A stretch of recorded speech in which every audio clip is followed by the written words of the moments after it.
Uma pessoa está perguntando se existe o que nós chamamos de merecimento. E o que esse merecimento tem a ver com o que nós chamamos graça. Nós podemos considerar o merecimento quando nós, depois de cumprirmos uma lei, recebemos aquilo que aquela lei acarreta. Então, o merecimento vem junto com você ter cumprido a lei. Agora, quando se cumpre regularmente as leis, quando nós estamos muito do lado das leis e cumprimos as leis regularmente, em certos momentos nos quais nenhuma lei da terra pode resolver as coisas, a coisa é resolvida por uma lei superior. Então nós chamamos isto de graça.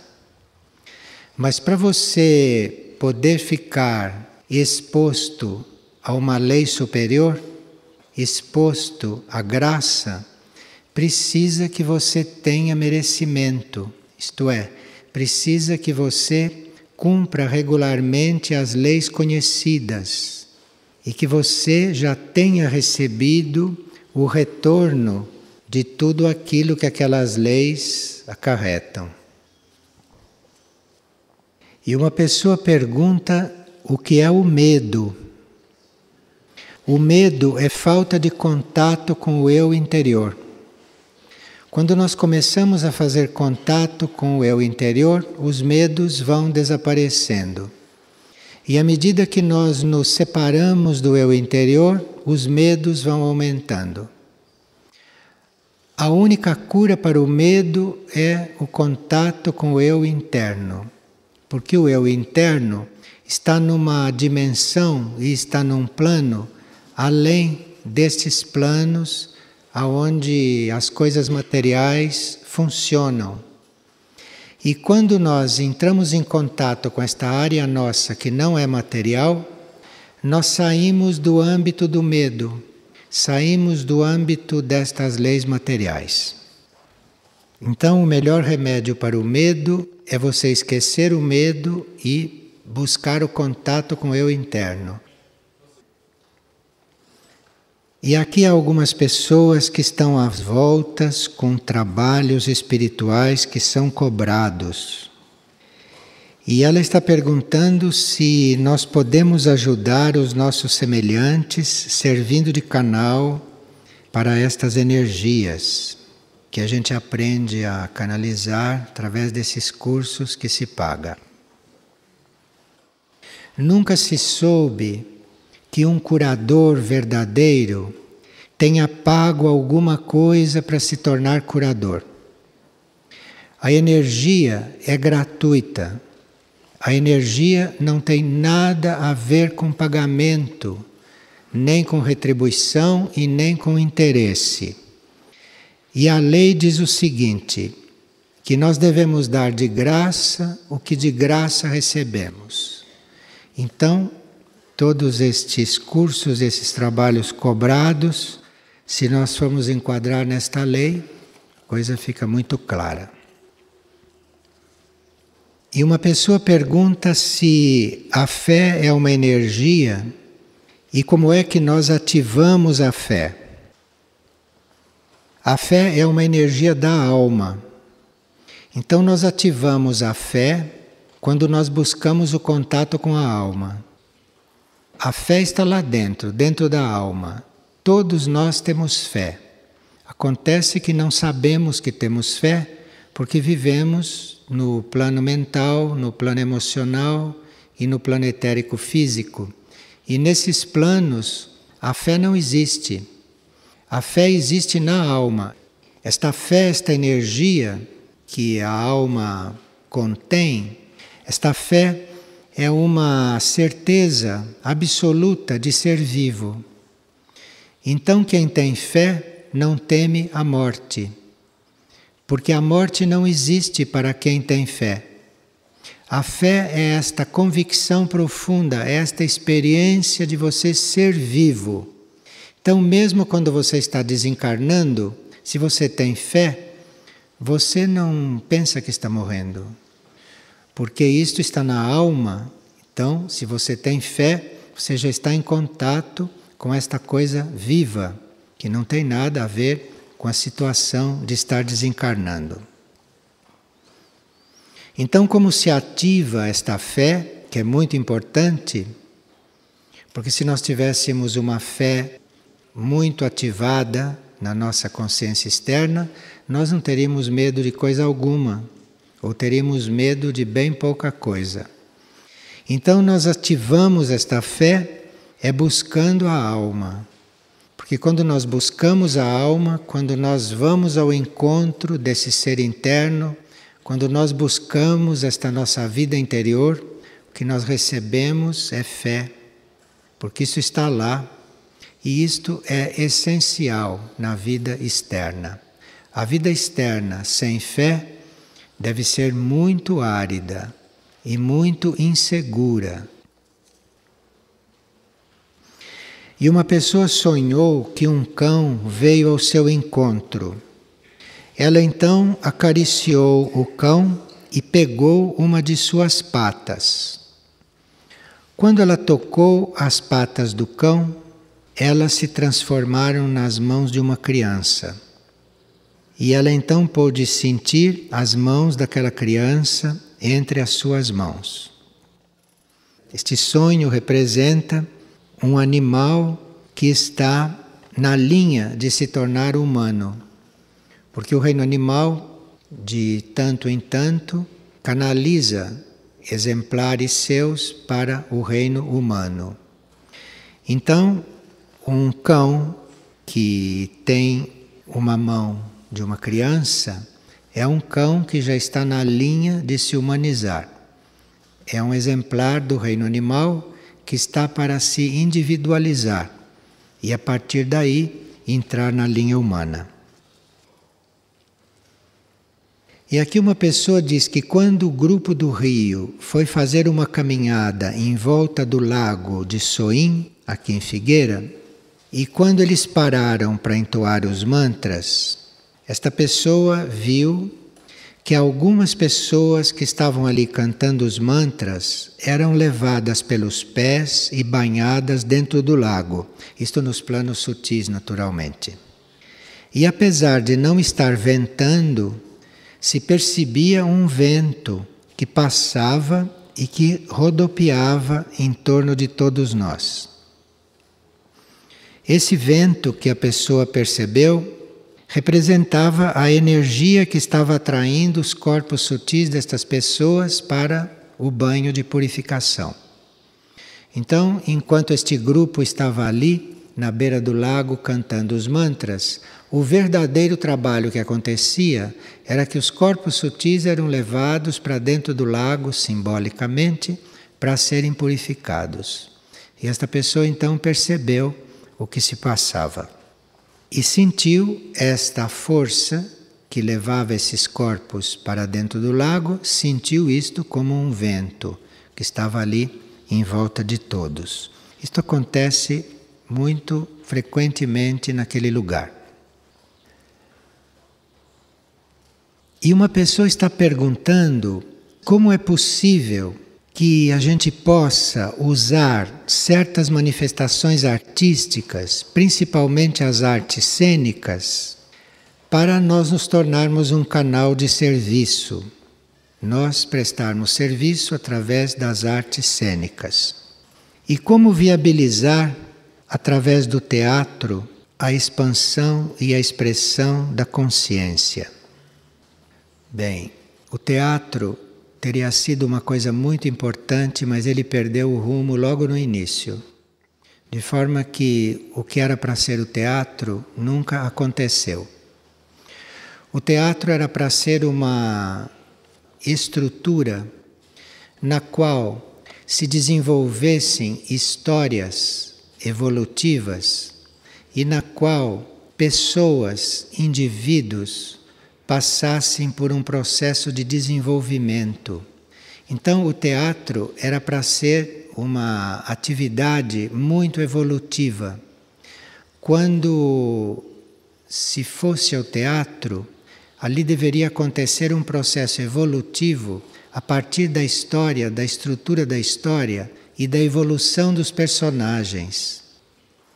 Criou-se o teatro, no princípio, para que as pessoas tivessem isso diante dos olhos, não precisassem imaginar, tivesse isso encarnado diante dos olhos, porque assim, através do gênio dos autores e através do gênio dos atores, as pessoas se sentiriam identificadas com aquele processo.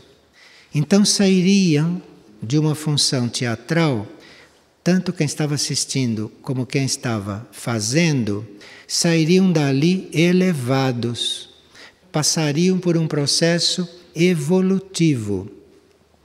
Isto era muito importante para os atores, porque os atores faziam um esforço de, como personalidade, se adaptarem a personalidades maiores, mais desenvolvidas. Então, alguém vinha para ser ator, não era para se exibir. Alguém vinha para ser ator, para ter a oportunidade de viver papéis com os quais ele, se identificando, ele crescia. Então, vocês veem o teatro hoje, vocês veem que está completamente fora de rumo e que praticamente não existe diante daquilo que era para ser. Então, segundo o que o ator conseguia vivenciar ali, ele, vivendo alguém mais evoluído do que ele, vivendo uma experiência que na vida dele ele não iria viver. De forma que a vida de um ator seria muito mais rica se houvesse teatro, nesse sentido. Porque aí, a cada vez que ele representasse um papel, ele estaria vivendo algo que na vida dele ele não teria oportunidade de viver. Então era uma ajuda muito grande para o desenvolvimento dele. Um ator, se houvesse teatro, poderia viver experiências de outras encarnações, sem precisar vivê-las, porque vivia ali no teatro, sendo um ator de verdade, isto é, se identificando com aquilo a ponto de viver. Mas aí depende do que se está vivendo ali. Então o teatro perdeu o rumo. E como perdeu o rumo, não é o que era para ser, ficou desvitalizado. E no decorrer dos tempos, então, ele foi perdendo o sentido, foi perdendo o valor, foi perdendo a expressão. E hoje vocês veem o que é. E uma pessoa gostaria de saber como é o processo para nós estarmos aqui em Figueira. E se isto fica claro para a gente que deve vir para cá? Não, nem sempre fica claro. Nem sempre fica claro e, na maioria dos casos, a pessoa vem sem saber muito bem o que está fazendo e se dá conta muito depois ou não se dá conta nunca do que fez. Ou nunca vai se dar conta do que aquilo representa. Para algumas pessoas pode ser claro, sim, como para todos pode ser claro, mas nem sempre é claro. Então, quando se vem para Figueira, a gente vem para entrar num laboratório e para ser um ser que é continuamente trabalhado pelas energias. E esse laboratório está formando uma nova humanidade, uma nova raça humana na superfície da Terra. Não existe externamente nenhum sinal destas coisas, não existe nenhuma doutrina a respeito destas coisas, porque o trabalho da energia em cada ser pode ser diferente. Então não há uma forma de nós sermos trabalhados aqui em Figueira. Como não há uma forma que nós possamos dizer que Figueira trabalha, porque isto é trabalhado diferentemente em cada indivíduo, segundo a disposição que a alma daquele indivíduo tem para esse trabalho e segundo, os contatos internos que aquele indivíduo tem com esta nova raça, com esta nova humanidade, com este novo mundo, ou com alguma outra coisa que possa estar trabalhando. Então, saber como é o processo de vinda para cá, isto é um processo interior, é um processo interno que traz o indivíduo para cá. Ou para estar aqui, ou para passar por aqui, ou para fazer contatos com isto aqui, ou para passar um tempo aqui. Isto é um processo interior. O indivíduo vem para cá trazido por dentro, trazido internamente, dependendo dos contatos que ele já tem com o mundo novo, com a nova humanidade, e se uma estada aqui, em contato com esse laboratório, pode ser útil para ele. Então isto é regulado também internamente. Não é nenhum de nós que determina quanto tempo vai passar aqui. Aparentemente, pode-se até determinar. Mas quando aquilo não coincide com a realidade do indivíduo, aqueles prazos não se cumprem. Os prazos verdadeiros para nós estarmos em contato com o trabalho, os prazos verdadeiros são marcados internamente, são estabelecidos internamente. E como isso tudo é um processo interno, para alguns não é necessário estar aqui fisicamente. Para outros é necessário um contato regular. Para outros basta um contato esporádico. E para outros é necessário estar aqui. É um trabalho na consciência, é um trabalho interno e que não segue nenhuma norma que a gente possa estabelecer para que ele se dê. Mas aí as pessoas perguntarão, mas aqui há tantas coisas estabelecidas, há tantos ritmos, mas isso tudo é uma aparência, tudo isso não é o verdadeiro trabalho. Isto é uma aparência, é uma estrutura para manter a energia da ordem e para manter a energia dos raios ancoradas aqui, para que o verdadeiro trabalho nas pessoas se faça. Agora, cada um é trabalhado de um jeito, é trabalhado de uma forma, cada um é trabalhado numa determinada intensidade, segundo aquilo que necessita. E a pessoa pergunta se em todo grupo espiritual deve haver um ser espelho. E se isto é tão sutil, como é que nós reconhecemos um indivíduo deste? Bem, nós sabemos que espelho é uma linhagem na qual a nossa mônada poderá estar. Então, uma mônada que esteja na linhagem dos espelhos, aquele é um ser espelho em potencial, que poderá um dia se desenvolver como espelho. Então, nos grupos espirituais, pode haver mônadas de todas as linhagens. Então, pode haver também seres espelhos, que podem não estar manifestados. São seres espelhos em potencial. Então, se são seres espelhos em potencial, nós não temos como reconhecê-los externamente, porque ainda não estão ativados nesta linha. Esta linha é uma linha de comunicação interna, e que começa de alma para alma, começa entre o mundo interno dos indivíduos e os planos internos da vida, e é uma comunicação que vai se estendendo, que vai se alargando, que vai se ampliando. Então, um ser espelho começa com uma comunicação interna entre as almas, entre os seres, ou começa com a comunicação com o lado interno do ambiente em que ele se encontra.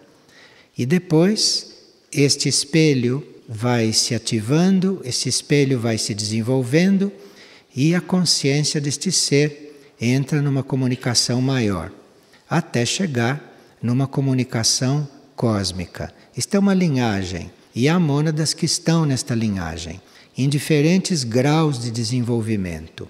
Agora, aquelas mônadas que ainda não manifestam esta linhagem, pode estar entre nós. Então pode haver muitos seres espelhos em um grupo, mais ou menos ativados. E isto não está sob o nosso controle. E nós nem sempre temos a possibilidade de distinguir se um ser é espelho ou não, se ele não manifesta as comunicações que ele pode estar transmitindo. Treinados? Não. Os seres não são treinados para ser espelhos. Se dá um treinamento para aqueles que são espelhos. Se ele não é espelho, não adianta você treinar, porque ele não vai aprender nunca aquilo. Se dá um treinamento, quando se tem um instrutor, não é? Para o ser que é espelho e que ainda não está ativo. Mas não se cria um espelho, ele precisa ser daquela linhagem.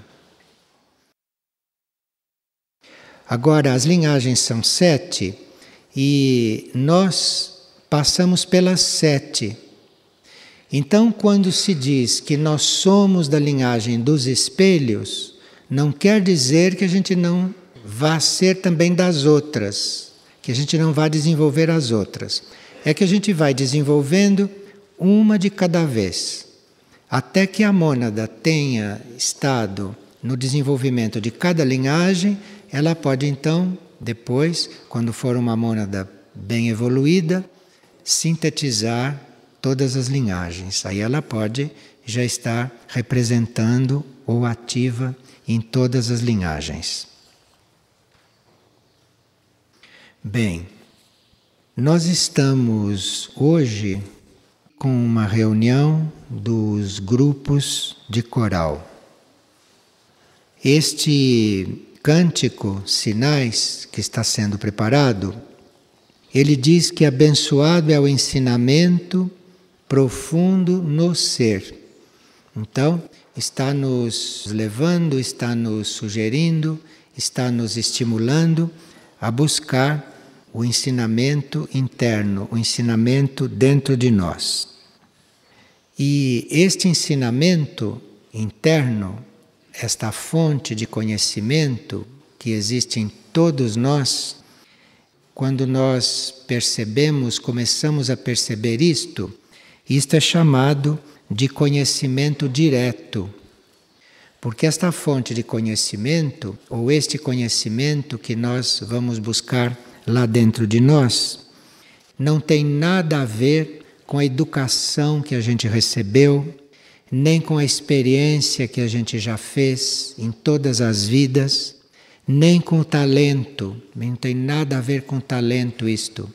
Então, educação, experiência de vida, talento, todas estas coisas que têm muito valor externamente, internamente isto não tem valor nenhum, porque o conhecimento interno não precisa que você receba uma educação externa, não precisa que você receba uma educação aqui do mundo, não precisa que você tenha experiência da vida em certos setores, e não precisa que você tenha talento, nem que você tenha inteligência. O conhecimento direto não tem nada a ver com estas coisas e não precisa de nada disto. Então, veja como isto é precioso, porque este conhecimento que está lá, disponível, que você pode contatar diretamente, você o recebe sendo um sábio, sendo uma pessoa instruída ou sendo uma pessoa sem nenhuma instrução. Não tem nada a ver com instrução aqui, não tem nada a ver com educação, não tem nada a ver com posição, com a gente ser experiente ou não em certas coisas. Você pode não ter experiência alguma de uma coisa e pelo conhecimento direto você conhece aquilo mais do que quem tem experiência. Percebe o que é o conhecimento direto, não? Então, o cântico do coral fala disto, estimula a gente nesta direção. É este conhecimento direto, não é nenhuma teoria, é este conhecimento direto que nos indica a qualidade das novas energias que estão se introduzindo no planeta. nós não podemos distinguir as energias, nós não podemos conhecer as energias e nem colaborar com as energias sem este conhecimento direto, sem este toque nosso interno que nós chegamos a viver. Então, o conhecimento direto, este toque, é muito importante porque ele é uma qualidade que nós não adquirimos externamente. A nossa personalidade, a nossa pessoa, a nossa cultura, tudo isto não é o conhecimento direto. Isto é um outro tipo de conhecimento. O conhecimento direto não é nada disto. E o conhecimento direto dá a qualidade que a sua vida deve ter. Então, para você ter uma qualidade na sua vida, para você manifestar uma qualidade, para você manifestar uma nota, você precisa tocar este ponto interno de conhecimento, porque é ele que realmente qualifica a sua vida. Vocês viram pessoas qualificadas, não é? Em tantos setores, e raramente aquelas coisas nas quais elas se qualificam são a qualidade delas, raramente. As pessoas qualificadas externamente quase nunca manifestam a própria qualidade, porque aquilo é uma qualificação artificial, é uma qualificação que veio de fora a serviço de uma estrutura de vida externa, de uma estrutura de vida material. A nossa qualidade, aquilo que nós emitimos, a qualidade da nossa vida, é para ser buscada internamente. Então nós podemos ter muitas qualificações para efeito da nossa vida comum, da nossa vida normal. Mas aquelas qualificações não são a nossa qualidade. A nossa qualidade está lá neste conhecimento interno, está nesse ponto interno. Então, para nós termos realmente uma qualidade de vida, uma qualidade original, uma qualidade verdadeira, precisa tocar este ponto, porque é este ponto que emite esta qualidade. E esta qualidade não é igual em duas pessoas. Esta qualidade é original e diferente em cada ser. Nós temos essas noções desse conhecimento direto, deste caminho para tocarmos este ponto interno que nos dá a qualidade, da nossa qualidade e, portanto, a qualidade da nossa vida. Nós temos estas noções, mas a humanidade da superfície, nesta etapa, ainda está procurando este contato, está buscando isto. Quando isto for encontrado num grande número de pessoas, todas as atividades científicas na superfície da Terra vão ser baseadas no conhecimento direto. Percebe que é outra ciência? Já existe nesta ciência atual, nesta ciência material, um ou outro ser que está próximo do conhecimento direto. Mas não tocou ainda o conhecimento direto, porque se tivesse tocado o conhecimento científico diretamente, não produziam as bombas que produzem, não produziam isto que é produzido. Porque o conhecimento direto jamais produziria isto. Então, a ciência será toda baseada em conhecimento direto. Então, será outra ciência. E pelo conhecimento direto, os cientistas terão que conhecer, terão que saber e terão que manifestar tudo aquilo que vai corrigir ou ajudar a corrigir todos os erros que a ciência tem feito. A ciência tem cometido tantos erros, tantas aberrações, porque ela não funciona com conhecimento direto.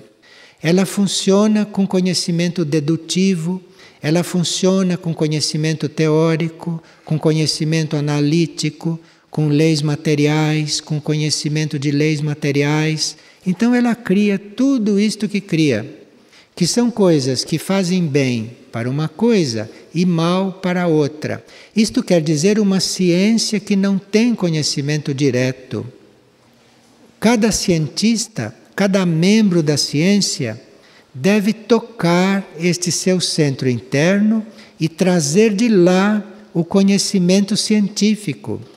Então é uma ciência direta, não é uma ciência como esta, toda armada em torno de fórmulas, em torno de teses, em torno de conceitos, principalmente de fórmulas.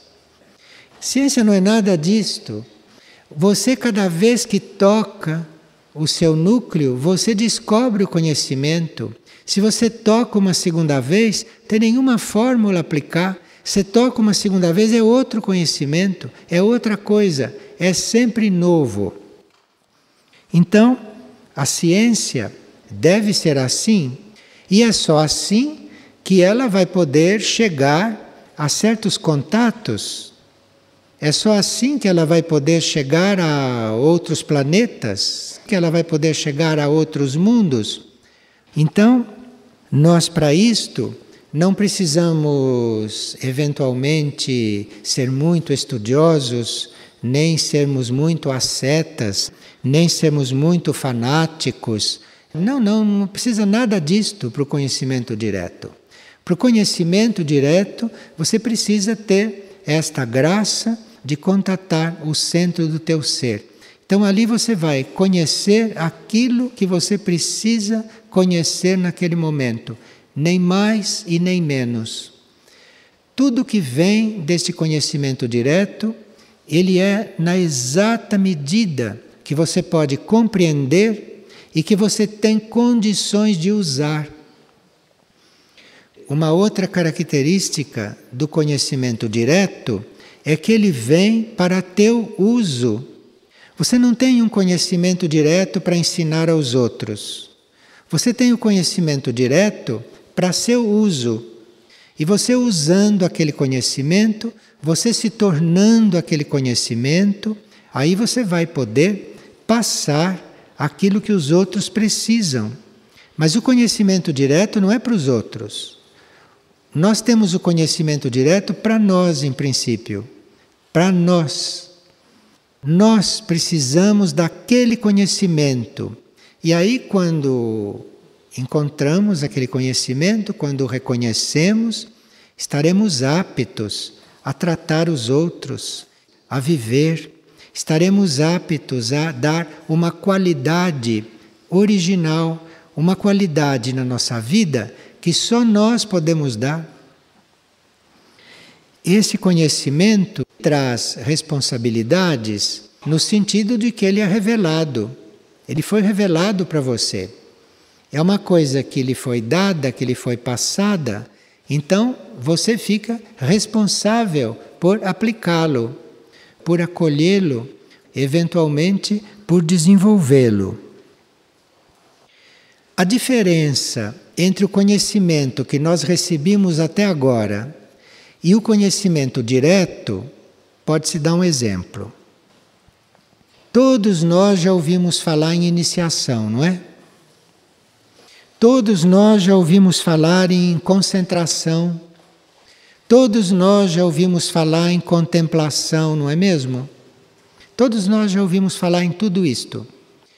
E do ponto de vista da vivência, o que adiantou? Alguém se iniciou porque soube o que era iniciação? Alguém se concentrou porque soube o que é a concentração? Vê como isto tudo soa como uma coisa gasta, como uma coisa de outros tempos, do passado, que não tem mais vida. E nós então passamos dessas teorias, desses conhecimentos indiretos sobre iniciação, sobre concentração, sobre meditação, tudo isto que nós conhecemos e que não vivemos, porque é um conhecimento indireto. O fato de você conhecer estas coisas, de você ficar sabendo essas teorias, Isto não garante que você fique com a capacidade de desenvolver isto e de viver isto. Isto faz parte de um conhecimento mental externo, humano, desta humanidade de hoje. O conhecimento direto, na hora que você conhece, você já está se iniciando. Na hora que você entra em contato com o conhecimento da concentração, você já está concentrado. A partir daquele contato, você já está concentrado. Você não precisa aprender a se concentrar. Você não precisa aprender a se iniciar. Então nós precisamos amar isto. Precisamos amar este conhecimento direto. Então, nós, tendo contato com tantos outros níveis de conhecimento, tendo sido ajudado por tantos outros níveis de conhecimento, temos que receber esses outros tipos de conhecimento com muita gratidão, mas não nos considerarmos conhecedores por causa disto. Porque se nós recebemos todo este conhecimento de fora, nós não somos conhecedores de nada na realidade. Nós sabemos disso tudo teoricamente ou mentalmente, mas não somos realmente conhecedores. Nós somos conhecedores quando estamos vivendo aquele conhecimento. E isto é só quando vem de dentro. Por mais que se explique uma coisa aqui, vocês não vão viver isto só porque estão ouvindo ou só porque estão entendendo. Vocês vão viver isto quando tocarem o ponto interno e aí vão encontrar isto lá dentro e aí vão viver. Percebe o quanto é importante o conhecimento direto? Então, se nós usamos esse sistema de instruir as pessoas, isto nós temos que ter muito claro que você não está passando para a pessoa o conhecimento. Você está dando para a pessoa uma notícia. E se esta notícia não der para a pessoa a informação e o estímulo e os meios dela ir buscar aquilo dentro dela, este conhecimento que você está passando pode ser considerado até inoportuno. Porque vai fazer com que a pessoa adie ainda mais a sua decisão de buscar dentro dela. Então, você passar uma informação para uma pessoa, você colaborar na instrução de uma pessoa, isto é um fato muito delicado e que karmicamente é muito importante, muito delicado. Porque você passa uma informação, você passa um conhecimento e a pessoa pode pensar que ela já conhece aquilo. Então, porque ela pensa que já conhece, ela adia o seu processo de autoconhecimento. Então, quando se passa uma informação para uma pessoa, esta informação deve conter o dado de que ela tem que buscar aquilo dentro dela, porque o que se está passando não é nada perto daquilo que ela vai encontrar dentro dela. Então, toda esta educação que existe hoje, vocês estão vendo o que é. Isto é uma educação que não diz mais respeito ao ponto evolutivo no qual nós encontramos. Toda esta educação que se dá para as pessoas, tudo isso está contra a corrente, está fazendo com que as pessoas adiem mais um pouco e mais uma vez a busca da sua fonte de conhecimento. Note que nós temos um livro chamado O Visitante, que fala sobre instrução. Então nós não somos contra a instrução e nem estamos dizendo que não se deva dar instrução. Não é isso que se está dizendo. O que se está dizendo é que a informação, a instrução, a educação que se passa aos outros deve conter esse estímulo para ele buscar aquilo que você está passando dentro dele. Porque o que você está passando é muito limitado. O que nós recebemos de fora não é nem sombra do que nós precisamos. Por mais que a gente ache que o que está recebendo de fora é suficiente, por mais que a gente ache isso, isto é uma ilusão. Isto é uma sombra do que você teria que estar recebendo, do que você precisa receber. Isto é uma sombra. Então, você recebe de fora como um estímulo, para você ir buscar dentro aquilo mesmo. De fora você recebeu uma sombra do que aquilo é, e uma sombra do que você realmente precisa.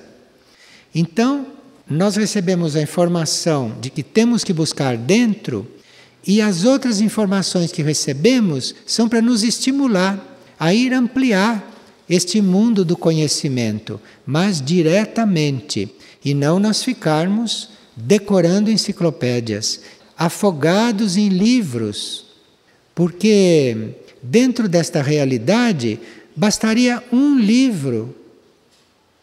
Dentro desta realidade, se nós estamos em contato com esta realidade, bastaria uma frase, bastaria uma palavra, e você já está conectado.